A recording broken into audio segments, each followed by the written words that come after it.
Alors, on va parler maintenant de votre festival à Carthage.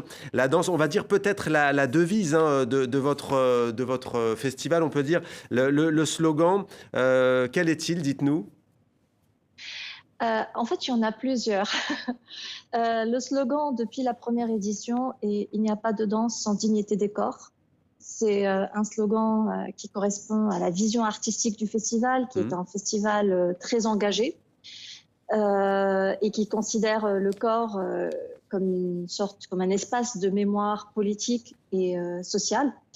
Et puis, pour cette année, nous avons un autre slogan qui est celui de Saïb Shtir, c'est un hashtag. Hmm. Saïb Shtir qui voudrait dire laissez la danse tranquille ou laissez-nous danser. Hmm. Pourquoi il y a des crispations à ce sujet en ce moment en Tunisie? Euh, C'était pas dans ce sens-là, mais il faudrait peut-être que je revienne sur la spécificité du festival Ouais. pour qu'on puisse comprendre, de la troisième édition, pour qu'on puisse comprendre aussi pourquoi ce slogan. Hmm. Euh, D'abord, on a fait le choix, vu la situation sanitaire qui se compliquait pas mal vers le mois d'avril, nous avions fait le choix d'opter pour une édition 100% digitale. Alors ça, c'est donc pour la partie slogan. Alors, il y a un spectacle qui va ouvrir ce festival cette année. C'est un spectacle qui s'appelle Eher Forsa El Amal, Dernière chance, l'espoir de Moncef Sayef, sur une chorégraphie signée Image Emma. Quelle est la force de ce spectacle? Donc c'est un spectacle de Mansaf Sayem et chorégraphie de Ahmed Jamaa, comme vous avez dit. C'est un spectacle d'hommage à deux grands artistes que nous avons perdus récemment, qui sont Rajab Ben Ammar et Najib Ben Khalfallah. Hmm. Et il nous a semblé tout à fait normal de commencer le festival, de faire le lancement du festival avec cette édition digitale, avec ce spectacle qui rend hommage à ces deux grands danseurs et artistes tunisiens. Et pendant que vous vous exprimez, on voit Mariam Guellouz des images sur TV5 Monde, des danseuses, des danseurs qui investissent l'espace public. Ça avait vraiment été quelque chose de très fort il y a un peu plus de 10 ans maintenant lorsque Ben Ali est parti. Est-ce que c'est resté aujourd'hui dans la Tunisie actuelle? Et est-ce que vous, ce festival, entend perpétuer au fond cette appropriation de l'espace public? Oui, c'est quelque chose qui continue. D'ailleurs, j'ai le souvenir d'être passée dans votre émission il y a quelques années. Mmh. C'était suite à la Révolution. On avait parlé de l'investissement de l'espace public par les danseurs.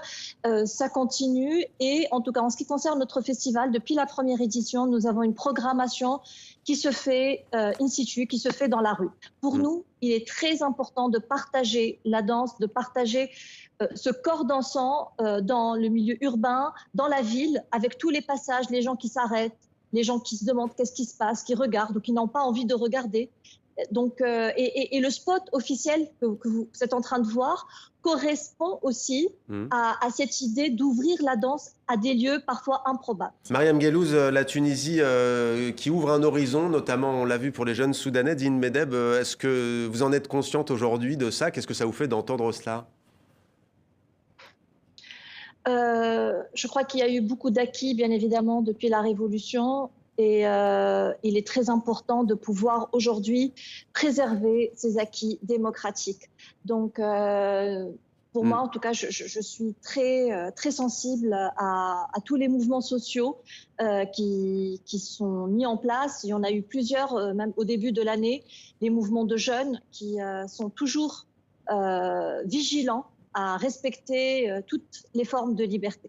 Alors, il y a un hommage aussi hein, cette année aux Journées chorégraphiques de Carthage à une femme qui nous a quittés récemment, Zainab Farhat, actrice culturelle, syndicaliste et féministe. Que représentait pour vous cette femme?